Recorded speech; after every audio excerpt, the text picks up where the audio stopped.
Tendría 6 o 7 años cuando escuché por vez primera el nombre de Bernardo Francisco de Hoyos y pude encontrar entre las páginas manoseadas del misal de mis abuelos algunas de las estampas con los grabados en los que se podía ver al joven jesuita arrodillado ante un sagrado corazón de Jesús en majestad.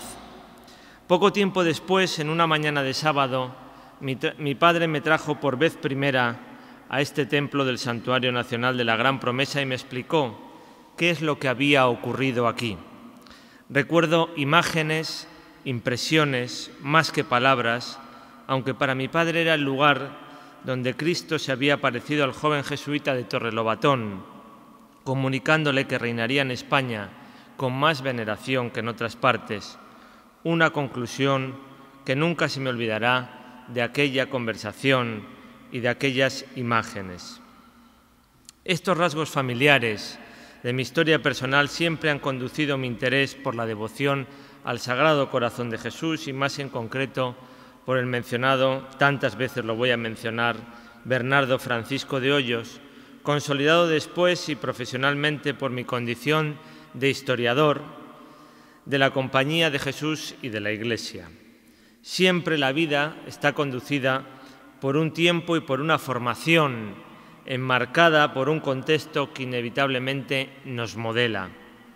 Lo mismo le ocurre al investigador que investiga, al lector inquieto que se interesa y lo que, valga la redundancia, nos interesa hoy, al santo que es subrayado en sus virtudes.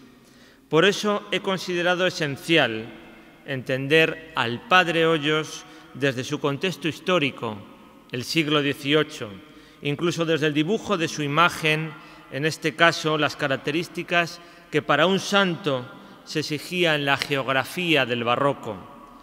Consideremos primero su formación y su existencia dentro de la Compañía de Jesús para comprobar después cómo era definido un santo. Mi conferencia es, pues, una biografía colectiva de la Compañía del Padre Hoyos dentro de la Compañía de Jesús. La Compañía de Jesús, en la que vivió Bernardo de Hoyos durante 9 años de su vida desde 1726, en que entraba en el noviciado castellano de Villagarcía de Campos, no era una orden religiosa decadente, abocada a la extinción o un viejo recuerdo glorioso de lo que había sido anteriormente. Existían, en aquel siglo XVIII, distintos elementos que estaban llamados a una renovación, especialmente en el aspecto académico, tanto en lo que podríamos llamar enseñanza secundaria como en las enseñanzas superiores de la filosofía y de la teología. El profesor Enrique Jiménez, de la Universidad de Alicante, ha recordado cierta profecía que circulaba con motivo de la extinción de la Compañía de Jesús, en la que se trataba su historia bajo 3 estadios, bajo 3 etapas. El siglo XVI se relacionaba con su florecimiento y su expansión. El siglo XVII con el esplendor vinculado al barroco, recordando las glorias del segundo siglo, y finalmente el XVIII con el perecimiento, la expulsión y la extinción. Pero no todo el siglo XVIII tuvo esas mismas coordenadas de esplendor, decadencia, hasta la expulsión de los jesuitas ocurrida en 1767. Se puede hablar de la continuación de un apogeo anterior para los jesuitas, aunque con algunos matices, hasta que unos años antes, con la caída del padre Francisco de Rábago como confesor real de Fernando VI en 1755, comenzaron los prolegómenos de la decadencia, o más bien, de la soledad de la Compañía. En realidad, como indica Teófanes Egido, en el siglo XVIII fue el de la agresividad de tantos poderes resentidos ante el esplendor de la Compañía. Naturalmente, a estos ataques respondieron los jesuitas, que fueron contando progresivamente con el desamparo de casi todos, incluido con el de la jerarquía eclesiástica. Se sintieron especialmente acosados, cuando nada les defendía en su proyección sociopolítica, todavía más cuando se produjo la caída del mencionado confesor real y, sobre todo, cuando las realidades hacia la compañía en los países vecinos de Portugal y de Francia ya eran muy duras. Para entonces, Bernardo de Hoyos no vivía. En el siglo XVIII no se va a producir una reducción de efectivos humanos de la compañía, manteniéndose su número en el conjunto de las provincias peninsulares. A saber, entonces, los jesuitas tenían 4 provincias en estas tierras: Castilla, Aragón, Andalucía y Toledo. Y eso que las dificultades económicas impedían la aprobación de todos los que llamaban a la puerta de los noviciados. Aquella provincia jesuítica de Castilla estaba compuesta en 1767, cuando vivía el padre Hoyos con unos poquitos menos, con alrededor de unos 800 miembros, de un total de 2.500 jesuitas para el conjunto de España y de otros tantos, de otros 2.500 para América y Filipinas. La compañía, por tanto, en los días del padre Hoyos y en los posteriores hasta su expulsión, siguió creciendo en casas y en personas, aunque ya sin una expansión relámpago. El crecimiento más importante se produjo en las tierras de misión, en América y en Filipinas, donde se produce ese incremento de misioneros con un importante colectivo de jesuitas extranjeros, alemanes, por ejemplo. Más que al nacimiento, no se producen tantos nacimientos de vocaciones entre la población criolla. Todavía en el horizonte de las vocaciones de los jesuitas, en el tiempo en que vivía Bernardo de Hoyos, existía el deseo de viajar como misioneros hasta las Indias. Era importante, era atrayente esa vocación misionera. Aumentaron, pues, los asentamientos y, sobre todo, se ampliaron los límites de acción de los jesuitas, contribuyendo estos incluso a la definición de los territorios. Estoy pensando en la península de California, donde los jesuitas precisamente dijeron que era eso, una península, o entre las reducciones de los mojos, los chiquitanos y los guaraníes. Precisamente la centuria del padre Hoyos es la del estado feliz de opinión, en algunos casos, de las famosas misiones y reducciones. La mala situación económica no solamente afectaba a los noviciados, a los colegios, sino especialmente a esas casas entre los jesuitas, las casas profesas, donde los jesuitas vivían de limosna. Allí solamente vivían de limosna los padres profesos, ese ideal que había buscado San Ignacio. En Valladolid había existido una casa profesa, desde el siglo XVI, desde la Segunda Congregación General de 1565. Y esa casa profesa después, por cuestiones económicas, se transformó en colegio, el Colegio de San Ignacio. El Colegio de San Ignacio, fundamentado en las rentas y en las posesiones que les cedió una nieta de San Francisco de Borja, la condesa de Fonsaldaña. En ese Colegio de San Ignacio, que hoy es parroquia de San Miguel y de San Julián, precisamente murió el padre Hoyos. El historiador jesuita Isidoro Pinedo también ha considerado que al estado de pobreza material se añadían otro tipo de pobrezas, también la pobreza cultural, más peligrosa en el caso de los jesuitas porque se dedicaban al ministerio educativo y porque se producía el descuido, la falta de cuidado de las librerías o bibliotecas de los colegios, y eso era algo importante, era algo que no se podía permitir dentro de los ministerios de la Compañía de Jesús. Incluso se produce lo que otro gran maestro de la historiografía de los jesuitas además han contado a lo largo de su historia con una gran cantidad de maestros que han estudiado, de investigadores, de historiadores que han estudiado su trayectoria desde dentro de la orden religiosa, Miguel Batllori, habló de la barroquización de la Ratio Studiorum. La Ratio Studiorum es la Carta Magna, la Constitución, el manual, el gran manual de los jesuitas de cómo enseñar sus diferentes materias, las diferentes disciplinas. Era necesario llevar a cabo un proceso de renovación. Y ese proceso de renovación que se produce en vida del Padre Hoyos dentro de la Compañía de Jesús y especialmente dentro de sus ministerios educativos, se va a hacer de una manera muy cercana, se va a realizar, como vamos a ver, desde Villagarcía de Campos. Con todo, los jesuitas en el siglo XVIII van a propiciar la fundación de importantes obras. Una de ellas era el Seminario de Nobles de Madrid, establecido en la corte en 1727 y que, según sus constituciones, se dedicaba a la enseñanza y educación de la noble juventud, abarcando las primeras letras, la erudición, las habilidades que se encontraban asociadas tradicionalmente a los nobles para que, cito las constituciones, sirvan a la patria con crédito y autoridad. Allí los jesuitas eran maestros de las clases dirigentes, pero no siempre los jesuitas habían sido maestros de las clases dirigentes, de las clases sociales con mayores recursos. En la enseñanza, la Compañía de Jesús en el siglo XVIII continuaba siendo una gran fuerza monopolística, sobre todo en el ámbito de la gramática latina, que era asimilable a nuestra enseñanza secundaria. Las primeras letras, si se quiere, habían sido menos cultivadas, sobre todo en España, en América más. En este siglo XVIII, los jesuitas intuyeron la rivalidad que podía cernirse sobre su propio panorama educativo cuando en la provincia de Aragón entraron los escolapios, las escuelas pías de San José de Calasanz. No eran demasiado partidarios de compartir ese ámbito de dominio que tenían sobre la enseñanza secundaria. Pero, como les decía, distintos sectores intelectuales dentro de los jesuitas se empeñaron en un proceso de renovación de sus enseñanzas académicas. Fueron los profesores de latín del Colegio de Villagarcía.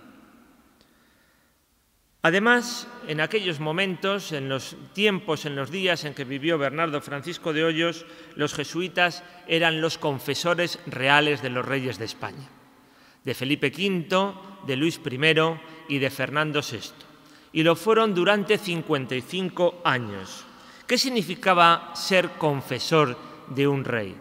Pues además de encargarse de velar por su vida espiritual, de recibir el sacramento de la penitencia o de impartir el sacramento de la penitencia cuando los monarcas así lo requiriesen, sobre todo el confesor real se convertía en un auténtico ministro de asuntos religiosos y culturales de la monarquía y controlaba la gran mayoría de los nombramientos, de los beneficios eclesiásticos, de los nombramientos de los obispos, incluso de algunas cátedras universitarias, de los canónigos de las catedrales, y todo eso llevaba a que esos jesuitas, esos pocos jesuitas que ejercieron ese oficio, también controlasen grandes resortes de poder que con los años se les volvieron en su contra.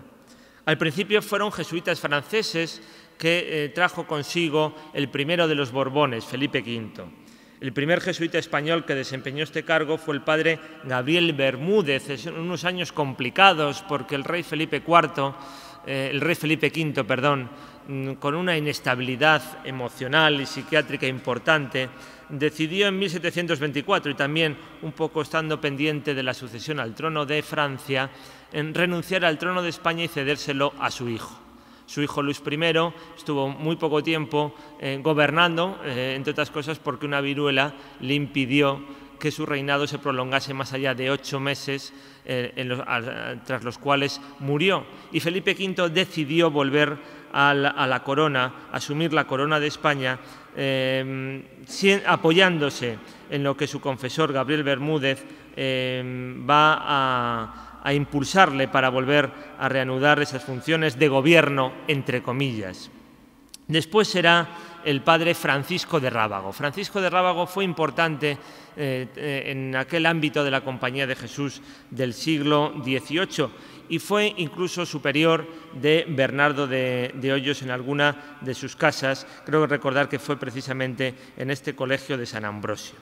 Pero ese confesionario real cuando los jesuitas fueron despojados de ese confesionario real, sus opositores antijesuíticos supieron imputarles las actuaciones que habían tenido, creyendo que la compañía había actuado de forma colectiva en esa función política. Bernardo de Hoyos desarrolló su corta existencia vital en un ámbito tradicionalmente jesuítico como era Valladolid, donde se habían establecido fundaciones muy antiguas que respondían a esa primera expansión de los jesuitas desde el siglo XVI. Habitó todos los colegios de la Compañía de Jesús en Valladolid, salvo el Seminario de Ingleses, por razones obvias. El Seminario de Ingleses fue fundado para la formación de clérigos católicos ingleses. Primero empezó estudiando en Medina del Campo, en el Colegio de San Pedro y de San Pablo, todavía no era jesuita. Después, como jesuita, ya entró en el noviciado de Villagarcía, continuó su formación de nuevo en el Colegio de Medina del Campo y en este Colegio de San Ambrosio, en el que nos encontramos actualmente, hasta que fue ordenado sacerdote en 1735 y en esos meses del verano de 1735 pasó al Colegio de San Ignacio para iniciar la tercera aprobación, la aprobación definitiva antes de realizar sus votos solemnes como padre profeso. No llegó, naturalmente, a culminar esta última aprobación y murió en el Colegio de San Ignacio, la antigua casa profesa de Valladolid, y allí recibió su cuerpo sepultura. No podemos detenernos en el proceso de fundación de cada una de esas casas. Tenía una historia muy dilatada, algunas de gran prestigio incluso internacional. En Villagarcía era una localidad para los jesuitas, incluso en su definición física, en su definición como pueblo. Llegó un momento en que eran tantos los estudiantes en la enseñanza del latín que tenían los jesuitas, que se repartían por las casas de la localidad y acudían también al ritmo que marcaba la campana del colegio. Todo ese esplendor le conoció el propio Bernardo de Hoyos.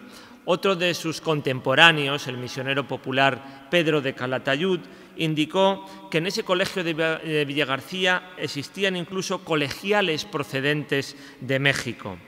Y ese esplendor de esa casa terracampiña de Villagarcía lo plasmó otro contemporáneo del padre Hoyos, como fue José Francisco de Isla, cuando describía esos lugares y esa belleza.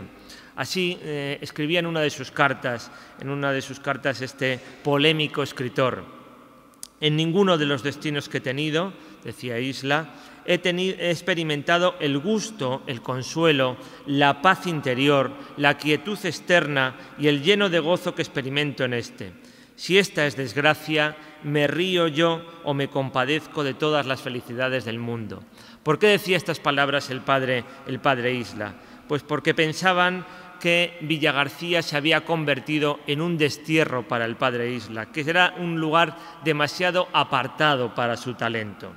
Villagarcía había sido fundado por aquella limosnera de Dios, así fue definida doña Magdalena de Ulloa, para este establecimiento que tenía una colegiata con una vida litúrgica muy rica, que se convirtió en la cantera de probación y de noviciado de los jesuitas, tanto para Castilla como para América, y que además tenía, lo que les he venido comentando, ese estudio de latinidad tan prestigioso y desde el cual un grupo de profesores realizó todo el proceso de renovación de la enseñanza del latín. ¿Los jesuitas se tenían que inventar algo para la enseñanza del latín en el siglo XVIII? Pues probablemente no. Lo que tenían que era recordar las ideas que habían sido expuestas en el siglo XVI. Y en este caso, el que se conoció en España, un jesuita francés que se conoció en España como el padre Juvencio, en su obra del modo de aprender y enseñar, ahí en ese librito encontraron los maestros de latinidad de Villagarcía las pautas de la renovación. Y lo hicieron de manera moderna, lo hicieron publicando diccionarios, publicando traducciones, publicando diferentes manuales. Curiosamente tenemos que decir que los jesuitas, que han sido relacionados por ser una orden docente, pues en los principios San Ignacio no tenía tan claro que los colegios debían formar parte de esos ministerios, entre otras cosas porque eso suponía un establecimiento, un asentamiento de los jesuitas en cada uno de los lugares.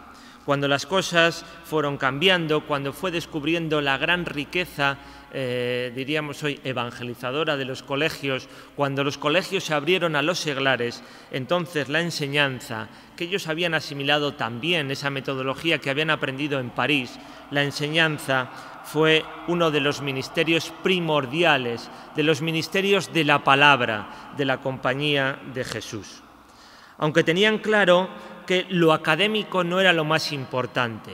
Las disciplinas, los contenidos, eran un medio para alcanzar la enseñanza espiritual, la virtud de las letras, la virtud de las letras.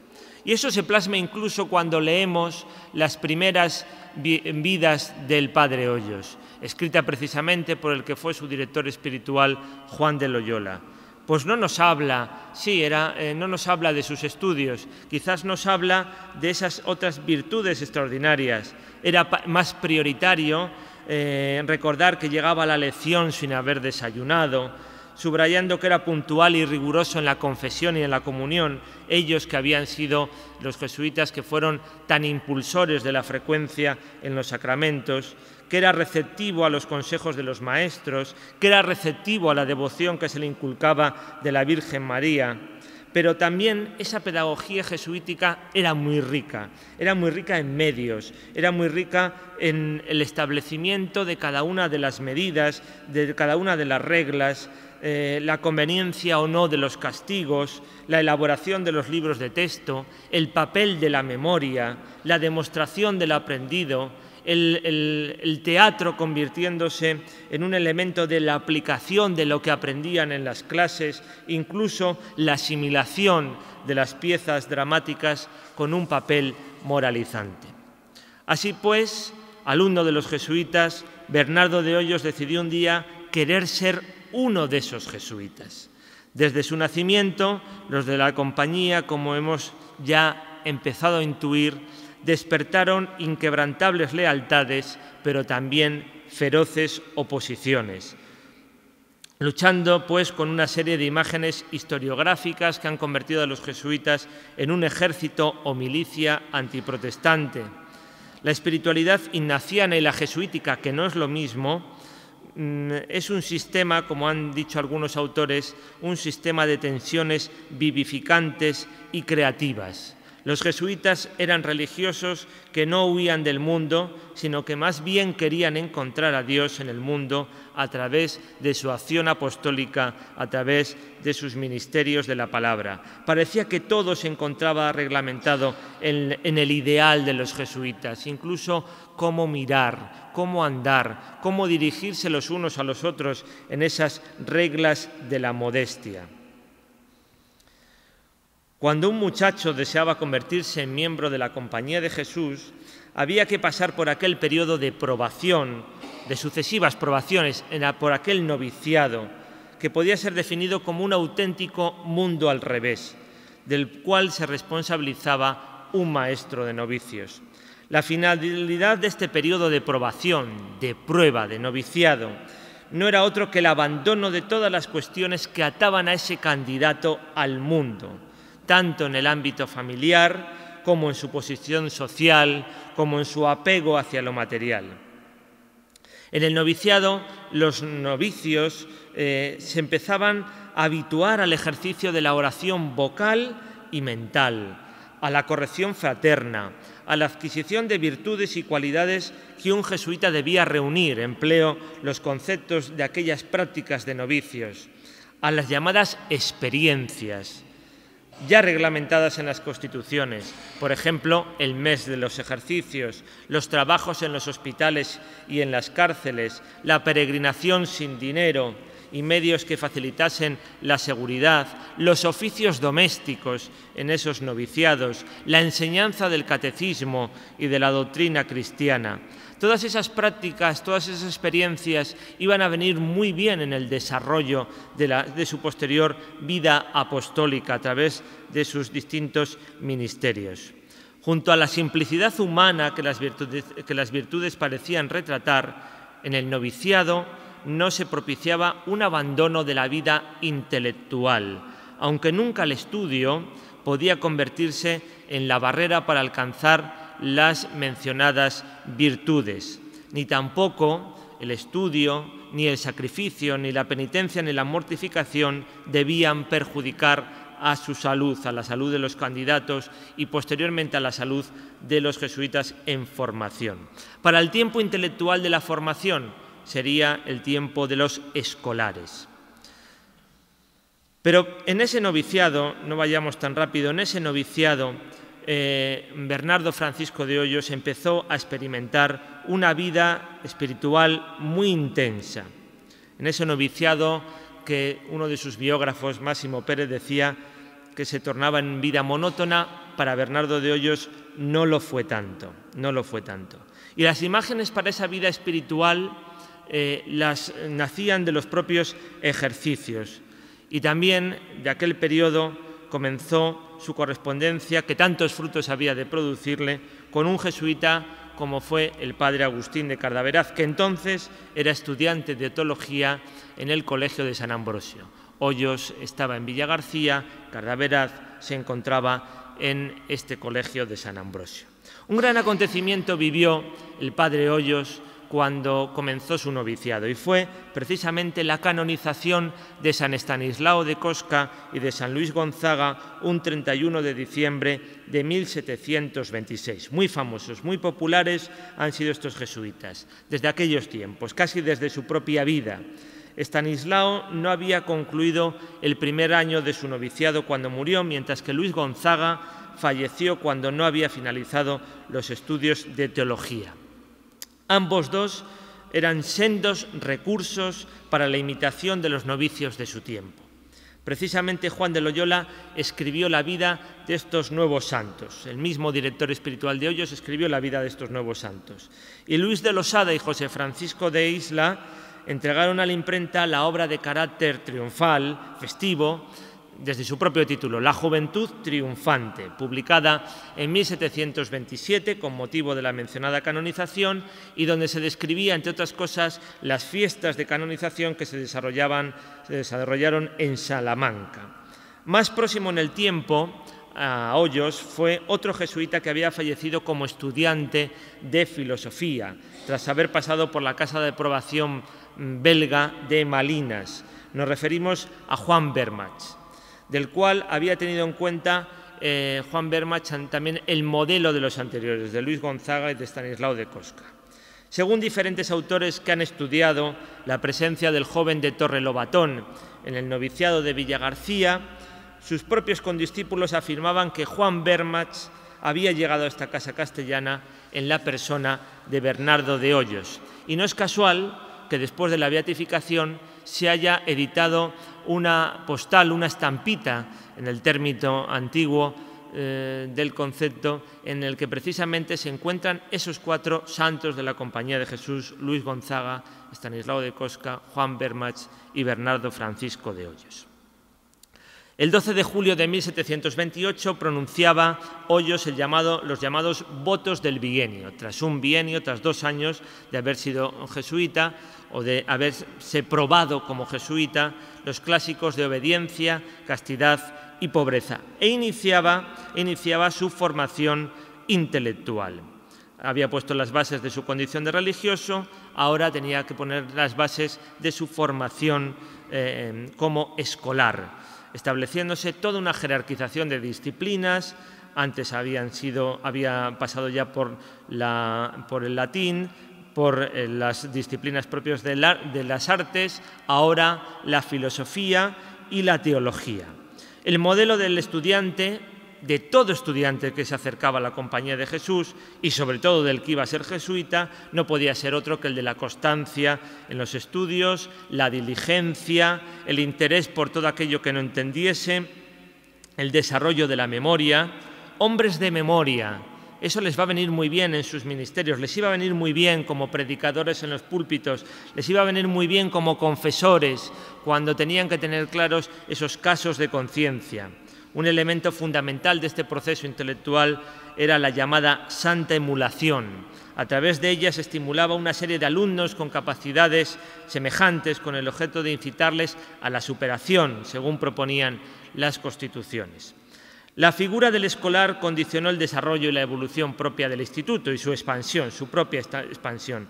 Y también ponían mucho interés en advertir: ojo con las disputas teológicas. Y eso que esas órdenes religiosas estaban cargadas de todas esas disputas teológicas, porque habían afirmado algunos autores que detrás de la disputa intelectual raramente se encontraba la presencia, era difícil encontrar la presencia de Dios cuando esa disputa intelectual se producía en ocasiones con tanta vehemencia y con tanta intensidad. Se suelen cometer muchas faltas de caridad y humildad, decían esos textos, con el fervor o con el deseo de saber o mostrar que se sabe. Eso lo tenían que tener en cuenta los escolares de la compañía para no caer en la impaciencia, la soberbia y la vanidad. Aquellos estudios de filosofía de Bernardo de Hoyos desarrollados en Medina por espacio de 3 años no solamente no hicieron disminuir su fervor, su devoción desarrollada en el noviciado, sino que intensificó su profunda vida espiritual sin que faltasen periodos de crisis, intensas noches oscuras, siguiendo el vocabulario de los místicos. Comenzó a vivir un periodo de profundas comunicaciones divinas y que culminó con los tantas veces citados desposorios místicos que él puso fecha precisamente en la festividad de la Asunción de la Virgen de 1730. La forma de describirlos, de describir esa intensa vida espiritual que dijo haber desarrollado, pues eran las imágenes literarias que el barroco y que la imaginería habían prestado a la vida de contemplación y de meditación y que habían estado presentes desde los ejercicios espirituales de San Ignacio o desde las meditaciones de aquel padre Jerónimo Nadal, también del siglo XVI. La vida intelectual, incluso en un noviciado y sobre todo en los colegios, no se encontraba limitada a los espacios cerrados, porque los jesuitas consideraban importante el contacto con la naturaleza en sus casas de campo. Cuando la peste se empezó a cernir sobre Medina del Campo y Hoyos era allí estudiante de filosofía, la comunidad buscó nuevos aires en la casa que poseían en Alaejos, a unos 20 kilómetros. Un concepto, el de los cambios de aires, que también se aplicaba a los periodos estivales en aquellas granjas, en aquellas casas de labor que atendían las propiedades agrícolas de los jesuitas, donde podían vivir 2 o 3 o 4 hermanos coadjutores. Los jesuitas, que entonces eran empresarios, como algunos estudios de historia agraria han probado, empresarios de la producción vinícola en el ámbito de Valladolid. Cuando en octubre de 1731 Bernardo de Hoyos llegaba a Valladolid, era la primera vez que residía en la ciudad del Pisuerga, capital, como les he dicho, por antonomasia de la realidad jesuítica española, sobre todo de la castellana. Aquí residía el superior provincial, no en este colegio, sino más en el colegio de San Ignacio, porque este colegio de San Ambrosio se encontraba muy cercano física e intelectualmente con la propia universidad. La universidad la tenemos muy cerca y aquí, cuando se formaba en esos años de teología, Bernardo de Hoyos pudo conocer a los maestros y profesores de latín que tenían cedido la enseñanza del latín desde la universidad, pudo conocer a los catedráticos jesuitas que impartían clase en la llamada Cátedra Pro Religione o Cátedra de Propiedad de la Compañía de Jesús dentro de la Facultad de Teología. Y en este contexto intelectual es donde se desarrolló precisamente el descubrimiento de esa devoción del Sagrado Corazón de Jesús, cuando, ya saben ustedes, lo han oído muchas veces, el padre Agustín de Cardaveraz, desde el País Vasco, le encomienda, que precisamente, no es casualidad, le encomienda que busque un libro en la biblioteca, en la librería del Colegio de San Ambrosio, del padre Gallifet, y allí es donde y le copie unos párrafos determinados para elaborar un sermón. Las librerías, las bibliotecas de los jesuitas. Un paréntesis en todo esto. Fíjense, cuando los jesuitas fueron expulsados, la librería del Colegio de San Ambrosio y la librería del Colegio de San Ignacio fueron a parar a la biblioteca de la universidad. La biblioteca de la no tenía universidad, la biblioteca. Y precisamente el fondo de la biblioteca histórica del Colegio de Santa Cruz, de la biblioteca histórica de la universidad, tiene un gran fondo de cientos de libros de la Compañía de Jesús, de cientos de libros de estos colegios de San Ambrosio y de San Ignacio. Los libros que probablemente allí estarán, los libros que manejó en su tiempo de estudiante Bernardo Francisco de Hoyos. Y aquí descubre esa devoción del Sagrado Corazón de Jesús, esa devoción que procedía de Francia y que en Francia había estado vinculado a esa monja salesa que hemos mencionado antes, Margarita María de Alacoque, sus revelaciones, las revelaciones que experimenta del Sagrado Corazón de Jesús, que dice ella tener, y que además se lo expone así a su director espiritual, al padre Claudio de la Colombière. No será el único jesuita que se dedique, vinculado a las salesas, a la propagación de la devoción del Corazón de Jesús en el siglo XVII en Francia. Vendrán otros jesuitas, el mencionado padre Gallifet, el padre Courvoisier con su Año Cristiano, etcétera, con otra serie de obras.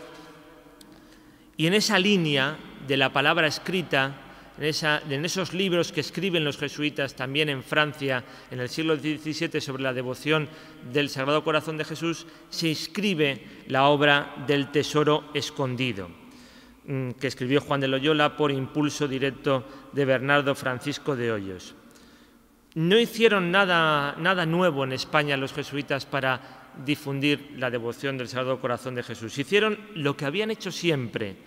Es esa misma cadena de la palabra escrita, de la palabra impresa, de la palabra dirigida de los directores espirituales hacia sus penitentes, de la difusión de los grabados, de la plasmación de todo ello en una iconografía, de las predicaciones, de las misiones populares.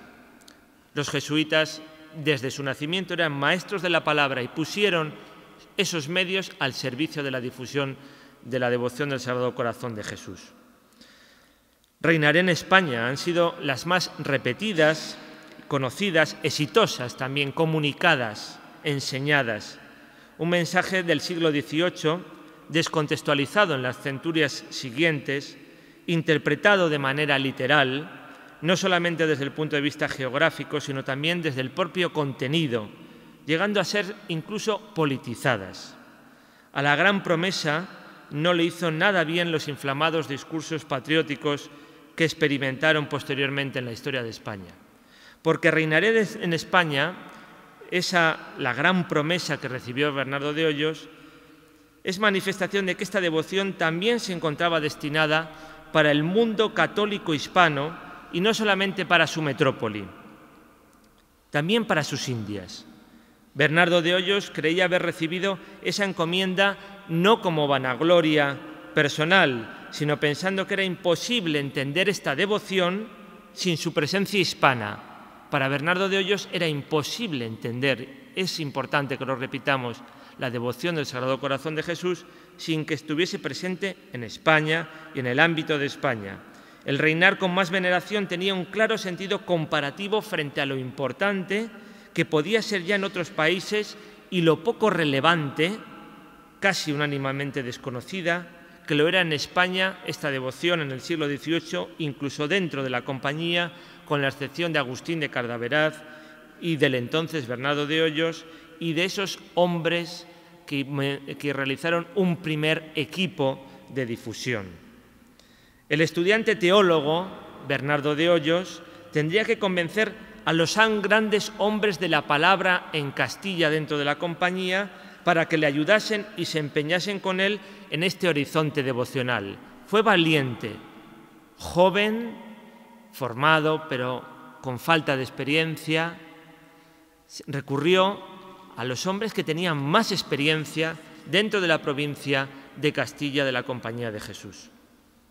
Incluso al confesor real, al mencionado Francisco de Rábago, que había sido, como les he dicho antes, habían estado vinculados en alguna de las comunidades. Incluso a un misionero popular muy famoso, Pedro de Calatayud, que recorría toda España y Portugal poniendo en estado de sitio cada ciudad, cada pueblo, propiciando un análisis de la situación moral de estos territorios, hablando en estas Indias de acá, en esas conocidas misiones populares que incluso ustedes han conocido hace algunas décadas todavía en España. El objetivo de esas misiones populares era la conversión, la mutación de vida y de costumbres, y en esas misiones populares también se incluyó la devoción del Sagrado Corazón de Jesús. Pero, como hemos dicho en muchas ocasiones, Bernardo de Hoyos no se encontraba en la mejor posición dentro de la compañía para llevar a cabo esta misión, profundizando en ese horizonte devocional. Solamente era un estudiante probado, y lo seguirá siendo, aunque reciba el 2 de enero de 1735, con 23 años, la ordenación sacerdotal. Las excepcionalidades vinieron propiciadas por sus superiores. En agosto de ese mismo año concluía sus estudios de teología. Se disponía a iniciar ese definitivo periodo de probación que le iba a conducir a convertirse en padre profeso. Pero, como hemos dicho antes, no llegó a culminar. Fueron unos pocos meses en el Colegio de San Ignacio. En ese Colegio de San Ignacio, hoy parroquia de San Miguel, que si ustedes entran en esa iglesia ven clarísimamente que era el gran escenario de los ministerios de la palabra de los jesuitas, de las predicaciones. Una hija espiritual de los jesuitas como fue Marina de Escobar en el siglo XVII, y es bueno recordarlo en este templo donde está enterrado su director espiritual Luis de la Puente, eligió precisamente ese Colegio de San Ignacio y parroquia de San Miguel para ser enterrada. Era un lugar de grandes resonancias de los ministerios y del prestigio de los jesuitas. Y allí es donde murió enfermo, con solo 24 años, el 29 de noviembre de 1735, Bernardo Francisco de Hoyos, y donde fue enterrado. Si la vida de Bernardo está condicionada por la compañía de Jesús que conoció, también la difusión de su santidad está condicionada por cómo se dibujaba a un santo en su tiempo.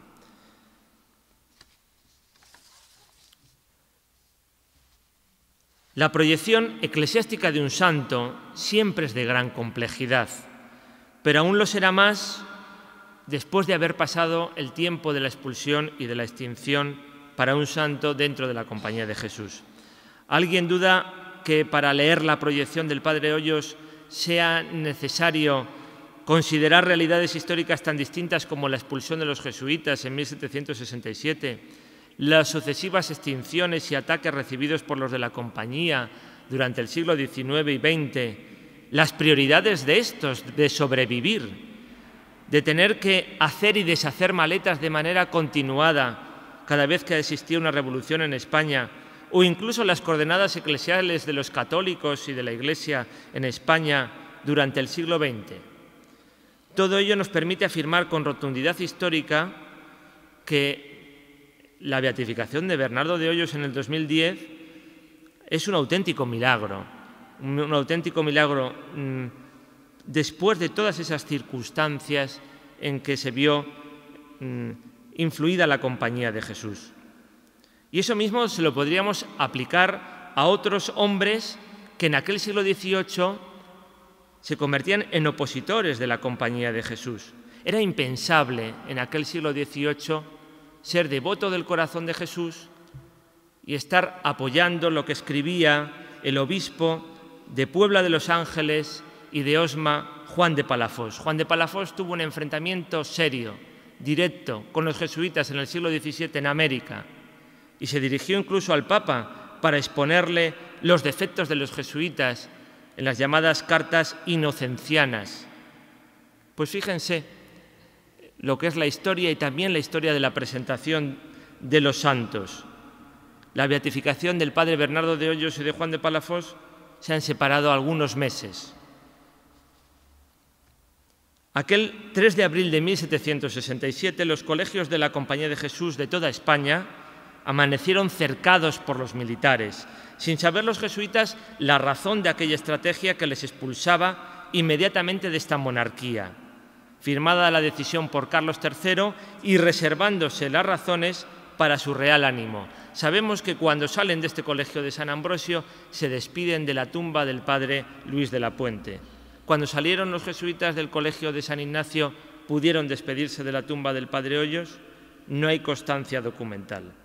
Aquella expulsión de los jesuitas fue la primera exclaustración y desamortización seria de la historia de España, que privó no solamente de la presencia de los ministerios, de los efectos académicos a los alumnos, por ejemplo, de la Compañía de Jesús, de los bienes a los propios jesuitas, sino que eliminó hasta el nombre de los propios jesuitas y sus devociones. Y no fueron defendidos por nadie o por casi nadie, ni siquiera por las órdenes religiosas, por supuesto, ni siquiera por los obispos deseosos de hacerse con buena parte de sus bienes, entre ellas las iglesias de la Compañía, que eran grandes iglesias. Esta propia iglesia se convirtió en parroquia, la parroquia de San Esteban el Real. No podían contradecir a aquellos obispos a Carlos III porque dependía su promoción futura de la defensa de la política del rey, en este caso contra los jesuitas. Y aquel colegio de San Ignacio se convirtió en parroquia de San Miguel y de San Julián, y aquellas iglesias seguían siendo cementerios a pesar de las prevenciones de los ilustrados. Y desde entonces el cuerpo de Bernardo Francisco de Hoyos está en paradero desconocido. Pero los hagiógrafos del siglo XVIII, los hagiógrafos del barroco, los que escribían las vidas de los santos, no como historiadores, sino generando reflexión, implicándose en el discurso, tenían su propio retrato de un santo. ¿Cómo era un santo? Para terminar, para un hagiógrafo barroco. Dios hablaba a través de signos presentes en la existencia humana del santo, desde su propio nacimiento, incluso desde su concepción, incluso desde su parto milagroso. Esos signos de la santidad que se apreciaban en las luces infantiles del santo, en su familia, en esa familia que se convertía en cimiento sólido de su religiosidad, familias de buen proceder, familias bien situadas, familias ficticiamente aristocráticas, esos realces inútiles que decía el jesuita del siglo XVIII José Casani. No era lo más importante, no era lo más importante para un jesuita cuasi ilustrado como Casani, pero no así para los biógrafos del barroco. Pero los hagiógrafos del barroco hablaban de los juegos infantiles, ese niño Bernardo que se convertía en predicador, en misionero popular, en su propio pueblo, en Torrelobatón, en su colegio. Ese santo que era presentado no con una vida fácil, al revés. El santo no era un ser privilegiado ni mimado por Dios, estaba llamado a una vereda de mayor exigencia. Un santo llamado a la purificación, un santo que necesitaba culminar su conversión, algunas de ellas muy barrocas, como por ejemplo la de San Francisco de Borja, otras más prolongadas, más espirituales, como la de Ignacio de Loyola. El santo convivía con Dios, pero también con la tentación materializada en la presencia del demonio, las visiones o los éxtasis, la vida espiritual más intensa, se entendía desde esta comunicación y era favorecida en su plasmación espiritual por la estética del barroco. Es el tiempo de la inflación de apariciones, de prodigios, de milagros que sancionaban la santidad. Incluso la muerte era definida como el nacimiento a la vida en Dios. Desde ella se canalizaban los comportamientos y los rasgos de las mentalidades de los católicos, y muy especialmente para los santos. Desde el barroco se conducía a la vida desde la muerte, enseñar a vivir para morir. La temprana muerte del padre Bernardo, escribía su director espiritual Juan de Loyola, es uno de los misterios y secretos más ocultos de su prodigiosa vida. Muchos de los que tenían noticia de los singulares favores con que le había prevenido y gobernado Jesús y su divino corazón, exclamaron al saber su dichosa muerte: «Oh profundidad y alteza de las riquezas de la sabiduría y ciencia de Dios, cuán incomprensibles son sus juicios e investigables sus caminos». Se refería a esas palabras de la carta a los romanos. Ninguna de las coordenadas, de las dos coordenadas que reunía el padre Hoyos, juventud y brevedad de la vida, eran un obstáculo para alcanzar la santidad. Incluso, fíjense, el padre Juan de Loyola, el mencionado director espiritual, llegó a decir que la muerte de Bernardo de Hoyos fue necesaria para la devoción del corazón de Jesús, porque viviendo, cito, este joven no se podía manifestar los singulares favores que había recibido. Era la belleza de la muerte de un santo, apreciable por los seres humanos en el rostro, en la flexibilidad del cuerpo, como si acabase de expirar. Pero en los santos el final no se podía reducir a un sepulcro, aunque fuese muy peregrinado. Era menester que Dios manifestase, según esos agiógrafos del barroco, los signos de la santidad por la aclamación popular o por la pasión por las reliquias. Juan de Loyola, antes de la expulsión de los jesuitas, sabiendo dónde estaba, entonces sí que sabía dónde estaba el sepulcro del padre Hoyos, en el colegio de San Ignacio, y escribiendo su vida, cuenta que en una ocasión un sacerdote visitó el sepulcro y encomendó a su bienhechora María Luisa de Fuenmayor, comendadora de Santa Cruz en Valladolid, las comendadoras de Santiago, en la calle Santiago, y que precisamente esa encomienda, esa intercesión del padre Hoyos se convirtió en un milagro. Eso siempre era necesario en aquella espiritualidad del barroco. Muchas asignaturas pendientes existen para los historiadores en este terreno. Todavía, por ejemplo, no se ha resaltado con una monografía la trayectoria tan importante que la devoción del Sagrado Corazón de Jesús ha contado en la Iglesia española, destacando las muchas iniciativas espirituales y pastorales que han nacido desde la misma. Hasta ahora contamos con muchos estudios dispersos, con numerosas reflexiones, aunque no con una visión de conjunto. Falta, y en este sentido, el maestro Manuel Revuelta el miércoles realizará seguramente dentro de su magisterio esa visión de conjunto, esa importancia que tuvo la devoción del Sagrado Corazón de Jesús en los tiempos posteriores al padre Hoyos. Por otra parte, conviene a ustedes que sepan que en la realidad universitaria, fuera de la compañía, son muchos los estudiosos de los jesuitas y numerosas las biografías que hemos ofrecido analizando sus trabajos y su importancia, sabiendo que esta atención está muy relacionada con el aparato publicístico y la gran cantidad de fuentes históricas que los jesuitas nos han ofrecido. Podríamos decir que en la investigación histórica hoy los jesuitas están de moda. Con todo, la beatificación del padre Hoyos se ha convertido en toda una sorpresa para los contemporáneos que hemos tenido la suerte de vivirla. Ha llegado cuando muy pocos la esperaban. Esta es una sociedad vallisoletana muy diferente a aquella que promocionó su santidad, por supuesto muy diferente a la que él conoció, porque aquella era una sociedad sacralizada, la actual una sociedad secularizada. Aunque eso sí, siempre quedará patente un retrato único de Bernardo Francisco de Hoyos, la de un joven religioso que se sintió inundado por el amor de Dios, gozoso de transmitirlo, alegre de comunicarlo, para hacer partícipes de que en aquel corazón cabían y caben todos sus hijos. Palabras con las que concluyo con especial gozo en este Santuario Nacional de la Gran Promesa, antiguo colegio de San Ambrosio de la Compañía de Jesús. Muchas gracias.